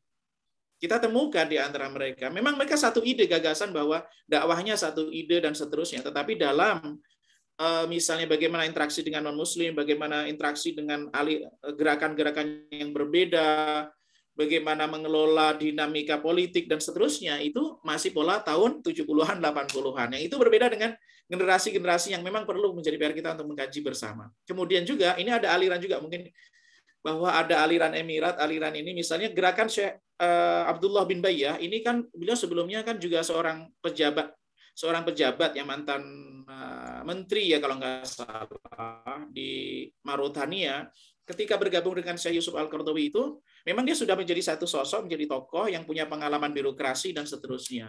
Akhirnya kolaborasi dengan Syekh Yusuf Al-Qaradawi ini terpecah ketika peristiwa di Mesir. Syekh Abdullah bin Bayyah memiliki pandangan yang berbeda dengan Syekh Yusuf Al-Qaradawi, sehingga kemudian sekarang aliran ini kalau di Indonesia jalurnya jalur akademik, biasanya di situ ada Rektor UIN, di situ ada Syekh Quraisy Shihab, yang jalurnya ini ke arah Emirat, alur politiknya ini. Ini Abdullah bin Bayyah karena kalau kita dari secara politiknya adalah di backup oleh Emirat. Kemudian juga nanti kalau Syekh Qaradawi kan pendekatannya di situ ada jalur Turki, jalur Qatar dan seterusnya. Ini ada hubungannya juga dengan, karena begini, ide gagasan tentang gerakan Islam, organisasi Islam, ini juga ada hubungannya dengan kepentingan politik. Maksudnya adalah tidak bisa kita pisahkan dengan situasi global, situasi politik. Karena ini punya peran ke grassroots. Maka kita lihat, ini misalnya sekarang ada gerakan Fikhu Al-Hadarah yang digagas oleh Nahdlatul Ulama. Kita perlu membaca ini alur pola konsepnya seperti apa. Apakah menjadi 5 besar dunia, apakah juga ada ide semacam itu, tetapi kemudian turunannya seperti apa, langkah-langkah strategisnya seperti apa, apakah ada hubungannya dengan, nah ini perlu kita baca juga bahwa situasi terkini perkembangan pemikiran ba'da Yusuf Al-Qaradawi. Setelah Yusuf Al-Qaradawi melalui puzzle-puzzle dari tokoh-tokoh murid-murid beliau yang terus berkembang, ide-ide gagasannya, yang itu harus kita terus baca. Jadi kita tidak stagnan pada Syekh Yusuf Al-Qaradawi dengan ijtihad beliau, tetapi metodologi, cara yang beliau sudah gariskan itu bagaimana kita kemudian mengembangkan. Beliau sebenarnya sudah menggagas tentang hiwar, dialog dengan kelompok yang berseberangan. Tetapi di dalam praktek pilihan-pilihan politiknya kita melihat ada nuansa konfrontasi yang lebih kuat. Tentu ini dipengaruhi oleh situasi iklim politik, dipengaruhi oleh tentu aspek psikologis, dipengaruhi oleh banyak hal lah yang ada di Timur Tengah yang tentu mungkin bisa berbeda dengan di negara-negara yang lain. Wallahu a'lam bishawab. Mungkin itu Mas Yusuf Maulana gambarannya Mabada Yusuf Al-Qaradawi setelah Yusuf Al-Qaradawi. Wallahu a'lam bishawab. Ya, luar biasa ya Dr. Abdul Rahim ya. Yang penting bagi kita itu adalah siapa yang meneruskan ya karya-karya Al-Qaradawi, kemudian meneruskan sosok Al-Qaradawi di Indonesia gitu kan. Kalau tadi kan di Timur Tengah itu sudah banyak ini, tinggal kita ini di Indonesia nih memperbanyak orang-orang yang meneruskan manhaj Al-Qaradawi ini.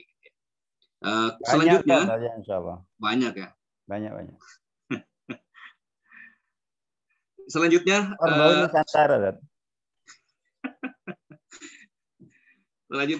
kepada Ustaz Muzaffar ya untuk menanggapi pertanyaan Mas Yusuf.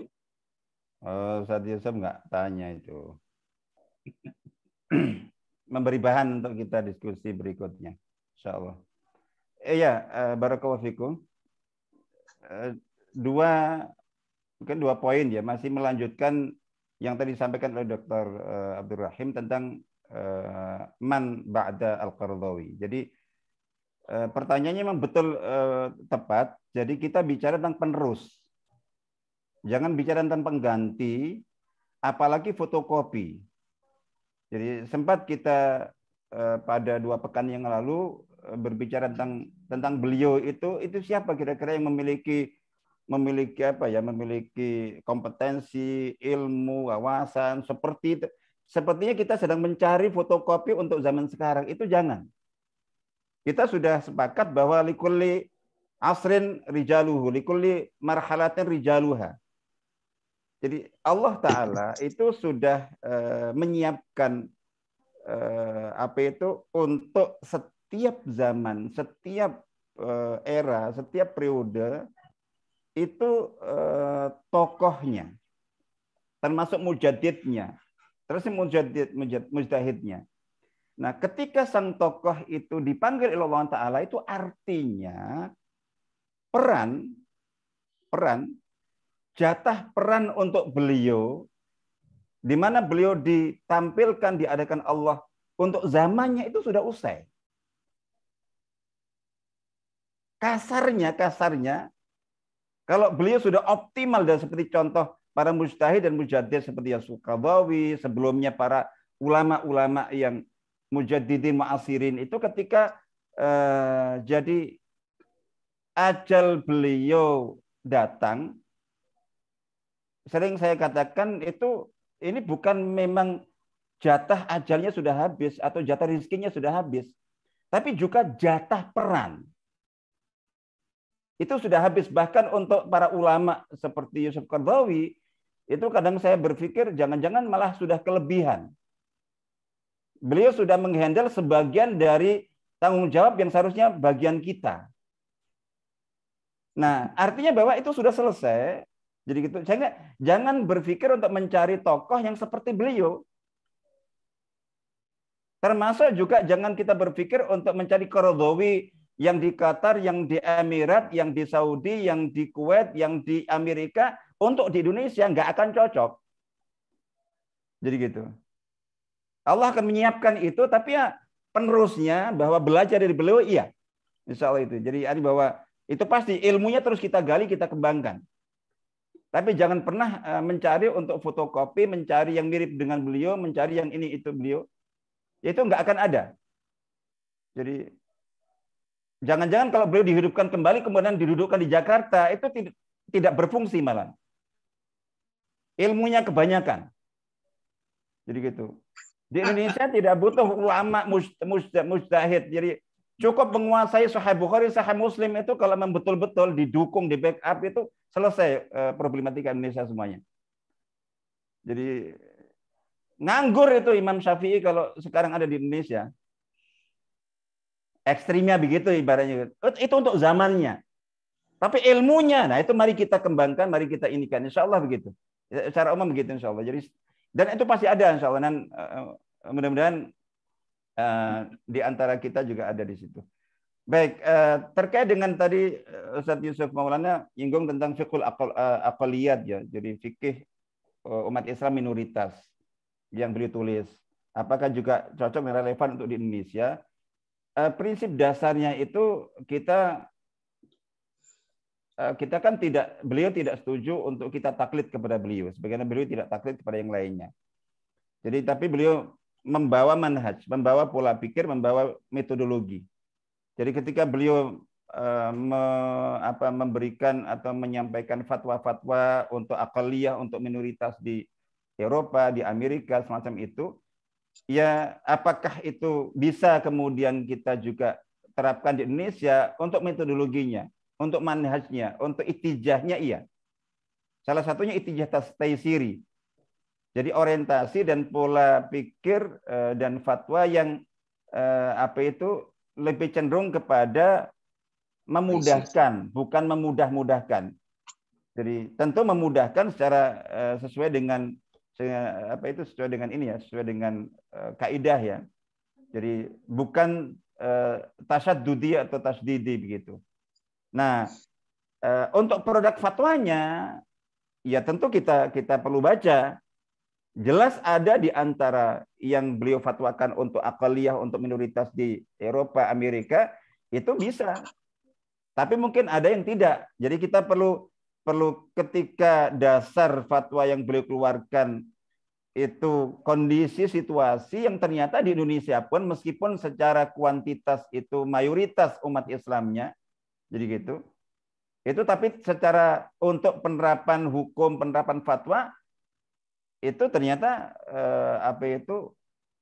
secara dalil dan dasar itu cocok juga. Jadi dimungkinkan. Tapi tidak secara saklek, tidak secara berarti kemudian semuanya begitu. Jadi dan itu nggak setuju. Kalau begitu berarti kita akan fotokopi, tidak.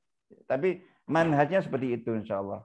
Tapi inti dasarnya adalah bahwa salah satu Ittijah, dan itu sangat terkenal ya. Jadi kan beliau sepertinya punya yang tentu belum selesai. Tapi untuk peran beliau sudah selesai. Seharusnya ini dilanjutkan oleh murid-murid beliau. Itu tausirul fiqh. Jadi mempermudah, menyederhanakan implementasi fikih itu bagi Muslim masa kini. Itu sudah fikihnya, siamnya, apa itu puasanya dan seterusnya. Insya Allah begitu. Jadi taisirnya. Nah itu taisir untuk Eropa, taisir untuk Indonesia, taisir untuk mana gitu. Ada yang mungkin sama, ada yang berbeda.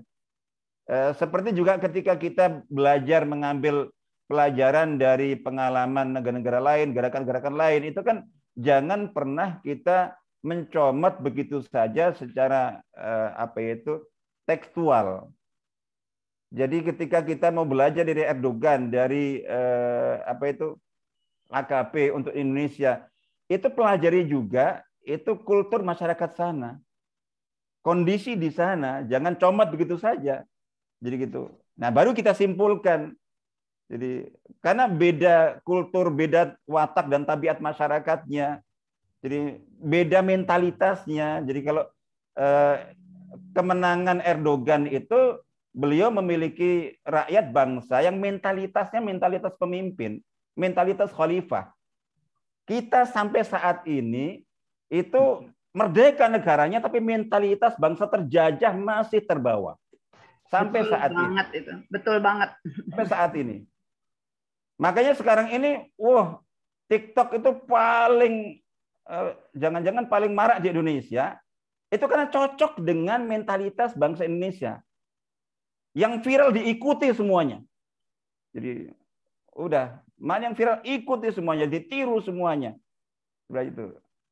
Nah itu kayak contoh gitu. Apalagi dalam konteks kita memahami dan menerapkan pemikiran beliau. Tapi yang jelas bahwa Masya Allah, yang seperti saya sebutkan sebelumnya, itu adalah kelebihan beliau dari ulama-ulama yang lainnya dan banyak mujtahid dan mujtahid yang lainnya.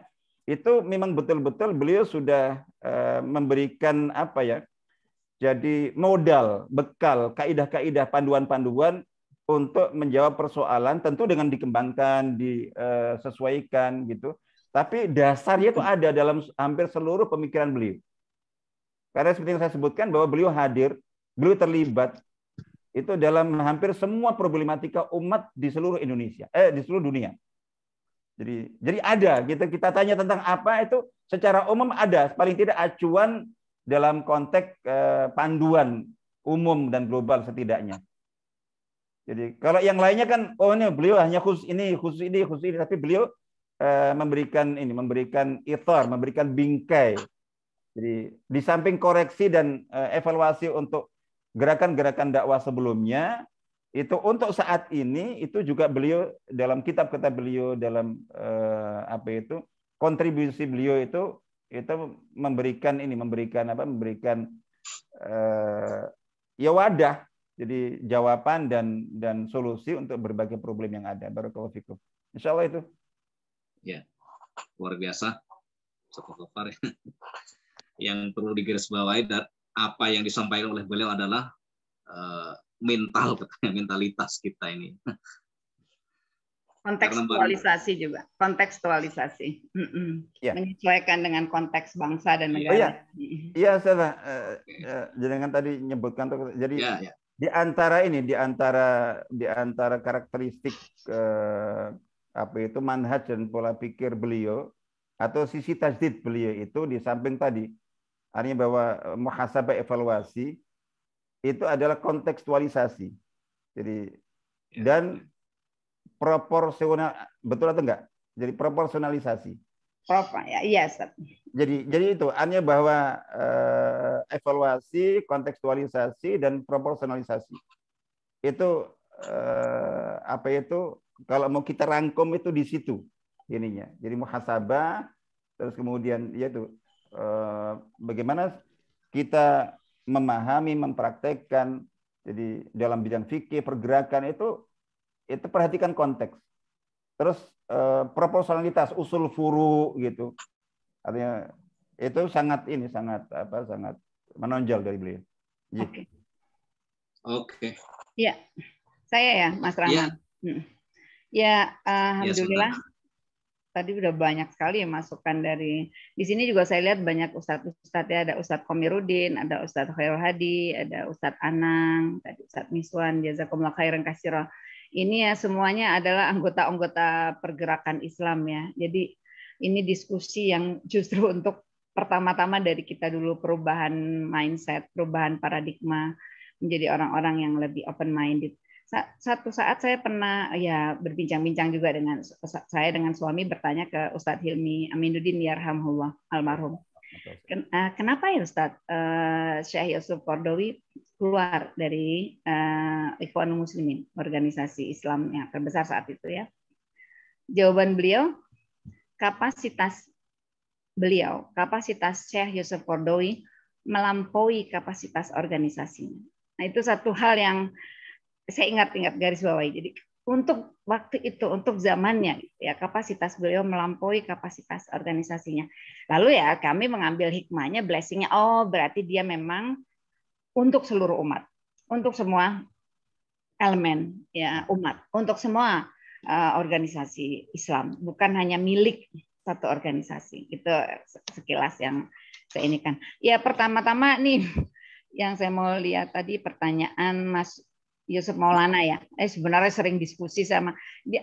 Jadi kalau tadi mau nerbitin, beliau itu gubrak-gubrak saya untuk bikin buku. Terima kasih sudah menjadi orang yang selalu memprovokasi ya dan mempromosi untuk bikin buku. Bismillah insyaallah tentang Qatar dan Uni Emirat tadi sudah disebut-sebut juga ya bahwa ternyata pemikiran ulama gitu ya atau ya pemikir besar di satu masa di satu tempat bisa membawa perubahan yang cukup signifikan kepada kebijakan-kebijakan politik di negara yang bersangkutan.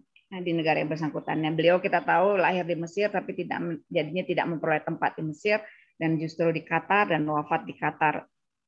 Jadi kalau kita melihat Syekh Yusuf Qaradawi ini orang yang sangat-sangat terbuka, yang sangat open minded, tapi di segi lain mujahid yang kokoh.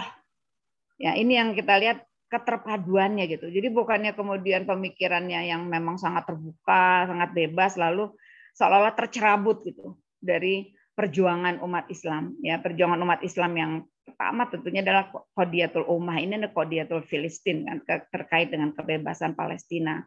Kemudian nah di sini mulai ada perbedaan-perbedaan kaitan dengan pandangan politik karena kita tahu Uni Emirat Arab itu ya dekat dengan Amerika, dekat dengan ini dan ini hal-hal yang contoh ya, pernah saya ke Yordan karena waktu itu wisuda anak saya ke Yordan. Lalu di situ ada kantor Partai Ikhwan Muslimin. Jadi saya tanya gitu ke anak saya, itu kantornya aktif tidak? Aktif sih Bu. Ibu jangan foto ya depan kantornya, dibilang. Nanti ibu di-ban nggak bisa masuk lagi Yordan untuk berikutnya. Tetapi dia bilang kebijakan di pemerintah Yordan sendiri terhadap kantor Ikhwan Muslimin itu berubah-berubah Bu. Jadi kalau misalnya lagi tekanan dari Amerika itu kuat, langsung orang dari kantor itu masuk penjara, kantornya ditutup. Begitu kontrol dari Amerika melemah, dibuka lagi. Kemarin ikut pemilu lagi, gitu ya. Jadi ada yang sebenarnya karena takut saja gitu terhadap pengaruh ya saat Amerika saat itu di Yordan, sama kayak Uni Emirat, ya Arab Saudi. Arab Saudi sekarang katanya terjadi reformasi, perempuan nggak lagi wajib pakai jilbab segala macam. Rame lah di sosmed alumni SMP, alumni SMA, SD, alumni ini dan seterusnya. Ya saya mengatakan bahwa sekarang justru lebih clear bahwa itu bukan kewajiban negara, tapi kewajiban agama. Jadi kalau orang memakai jilbab di Saudi atau di mana, itu benar-benar karena keyakinan pada agama. Karena sebelumnya ketika diwajibkan oleh negara, begitu mereka ke Eropa, di pesawat sudah langsung buka kan hijabnya, gamisnya dan seterusnya. Jadi itu satu contoh. Jadi bahwa memang pemikiran ulama itu jelas berpengaruh dan salah satu yang sangat mempengaruhi Qatar untuk tetap setia pada perjuangan pembebasan Palestina ketika Turki diboikot oleh ya ketika terjadi currency war, perang mata uang, Turki dilemahkan ya karena juga pembelaannya pada ini, Qatar yang selalu bersedia berada di samping Turki. Dan dulu ketika Turki Utsmani dipengaruhi oleh Lawrence dari Inggris yang melepaskan diri dari Turki Utsmani kan Saudi dengan lain kecuali Qatar.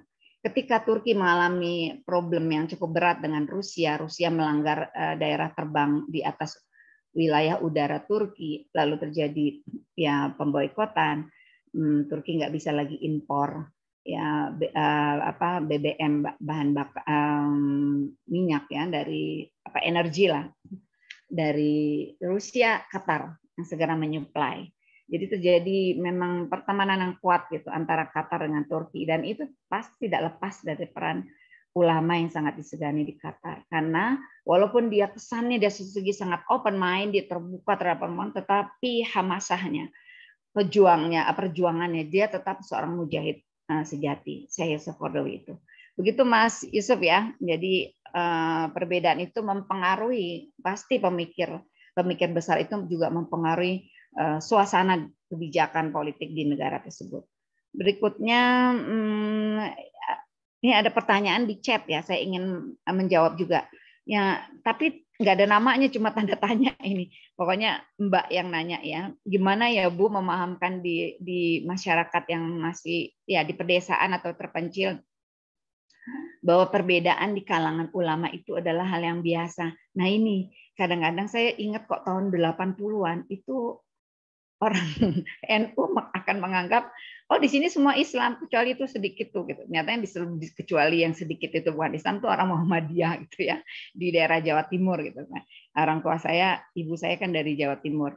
Jadi masih ada waktu itu segitu ininya antara NU dengan Muhammadiyah. Seiring waktu, benar pertanyaan Silvi juga sama nih, bahwa ternyata ketika ada perjalanan politik gitu ya dari organisasi ini mulai katakanlah mendukung partai ini, mendukung ini, kemudian pembelahan itu menjadi lebih cair gitu, lebih lunak, tidak lagi yang mereka menganggap orang Muhammadiyah itu berarti bukan Islam atau orang NU itu pasti ahlu bid'ah dan seterusnya.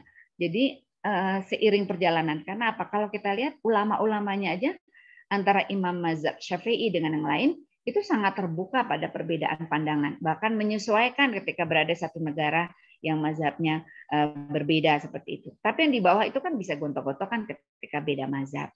Ya contohnya aja tentang anjing gitu ya. Di Indonesia kan karena kita mazhab Syafi'i gitu, penganut mazhab Syafi'i mayoritas, anjing itu selain najis jadinya kita benci gitu pada hewan anjing. Itu paling nggak saya rasakan waktu kecil ya, benci banget nih. Sementara ketika di Turki anjing-anjing jalanan itu nggak ada yang terlantar, semuanya itu orang banyak sunduk-sunduk makanan buat kucing liar dan buat anjing liar. Anjing liar dan kucing liar tuh cakep-cakep, gemuk-gemuk, bersih-bersih. Jadi mereka tahu itu najis, tapi yang najisnya kan liurnya, hewannya kan tetap makhluk yang perlu disayangi. Itu perbedaan mazhab Syafi'i dengan Hanafi aja sudah sebegitu berdampak gitu di tataran masyarakat gitu. Jadi menurut saya memberikan masukannya ke mereka ya khotibun nasa ala qadri ukulihim, sesuai dengan bahasa mereka, mungkin dengan cara storytelling bahwa perbedaan itu adalah hal yang biasa asal kita saling menghormati. Bahkan ada yang mungkin dibilang nggak konsisten, jadi fleksibel dalam memakai mazhab. Jadi kalau misalnya saya nih penganut mazhab Syafi'i misalnya, kalau kesentuh tangan wanita habis wudhu batal, saya harus wudhu lagi, terus saya lagi di tanah suci nih di Mekah, masa saya harus pergi keluar lagi wudhu melewati kerumunan jemaah yang berat? Ya udah saya pakai yang kemudian tidak apa-apa, tidak ada gairah, maka tidak batal kayak gitu ya. Buat orang lain wah ini nggak konsisten. Saya lihat juga Ustaz Abdul Somad termasuk yang harus konsisten terhadap mazhab Syafi'i dan seterusnya. Oke, yang berikutnya tadi Silvi soal cerdas. Iya benar.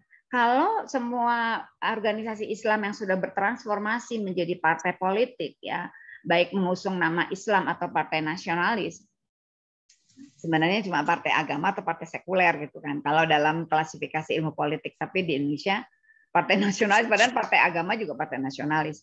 Nah itu butuh rekrutmen anggota, maka kemudian mereka jadi memahami bahwa mereka harus berkolaborasi dengan semua organisasi Islam, ya, tidak mempedulikan katakanlah mazhab yang dipakai atau perbedaan-perbedaan pandangan seperti itu ya, Silvi ya, ujung-ujungnya akhirnya bisa mengebelakangkan perbedaan dan mengedepankan persamaan. Karena kebutuhan mungkin untuk ya rekrutmen, kemudian untuk ujungnya mencapai kekuasaan dan seterusnya. Dan terakhir Mbak Sri ya, Mbak Sri sedikit aja. Jadi ini yang beliau sampaikan ini kaitan masih dengan manajemen organisasi. Ya, saya setuju organisasi itu perlu memang di-manage dengan baik, gitu. Perlu ada manajemen. Tadi Ustadz Muzaffar sudah menyampaikan satu unsur manajemen, yakni controlling gitu. Evaluasi, muhasabah, apakah kita masih tetap relevan dengan perkembangan zaman ini, ya apakah memang bisa survive gitu dan seterusnya. Nah, kalau yang disampaikan oleh Mbak Sri ini kaitan dengan planning gitu. Jadi planning, ada goal setting, ada perencanaan gitu, bahwa yang mungkin bahasa yang beliau ungkapkan tadi manhaj ya dan seterusnya.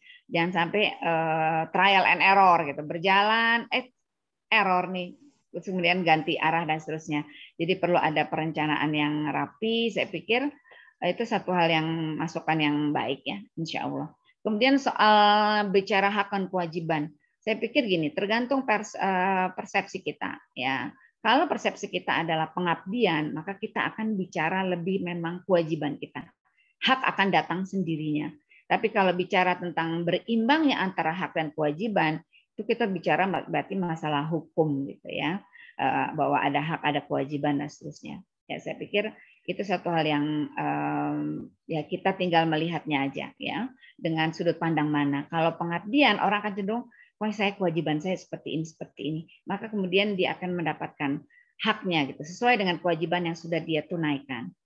Kemudian kalau boleh nggak sih bertanya apa yang belum terjadi, saya pikir nggak apa-apa ya, ya Ustadz Muzaffar ya. Artinya kalau kita lihat Imam Syafi'i pembahasannya atau Imam Hanafi dan seterusnya, kan membahas fikih itu kadang-kadang jika situasi suatu saat Anda dalam keadaan seperti ini, padahal belum tentu juga mau jadi musafir ya.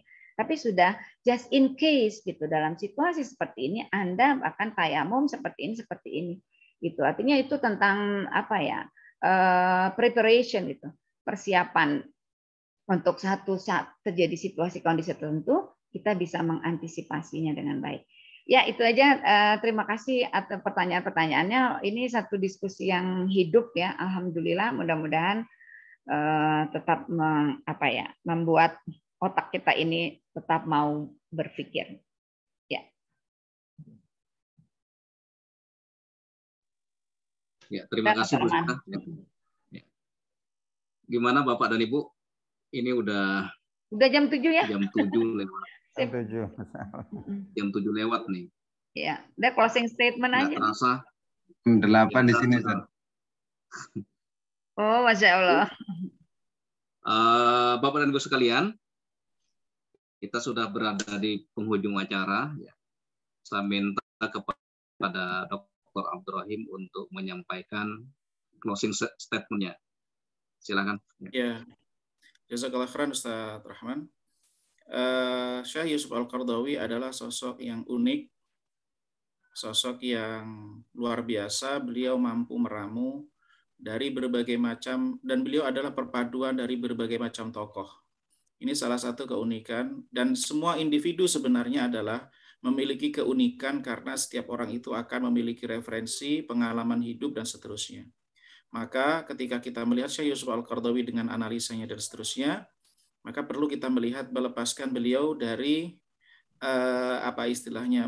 beban-beban ataupun bayang-bayang yang lain begitu. Beliau sebagai Syekh Yusuf Al-Qardawi dengan ijtihad beliau, dengan carangan pandang beliau, dengan metodologi beliau, kemudian mana yang bisa kita bawa dari ijtihad-ijtihad itu, dan mana kritik dan evaluasi yang kemudian bisa menjadikan evaluasi bagi diri kita dan organisasi di mana kita terlibat. Kemudian tanggung jawab kita adalah tentu ada banyak PR yang belum terselesaikan. Nah, itu tugas generasi ma ba'da Syekh Yusuf Al-Qardawi. Terima kasih Ustaz Rahman. Cukup. Ya. Terima kasih Dr. Abdurrahim atas closing statement-nya. Bapak dan Ibu sekalian, kita sudah berada di penghujung acara. Insya Allah kita akan pada pertemuan-pertemuan lanjutan, ya, pada pertemuan berikutnya kita akan diskusi pada tema-tema yang tidak kalah hangatnya, yang tidak kalah pentingnya dengan tema saat ini, insya Allah. Baik, Bapak dan Ibu sekalian, kita akhiri diskusi ini Yusuf dengan Maulana bisa jadi narasumber, Mas Rahman. bacaan hamdalah, ya. Oh iya, insya Allah.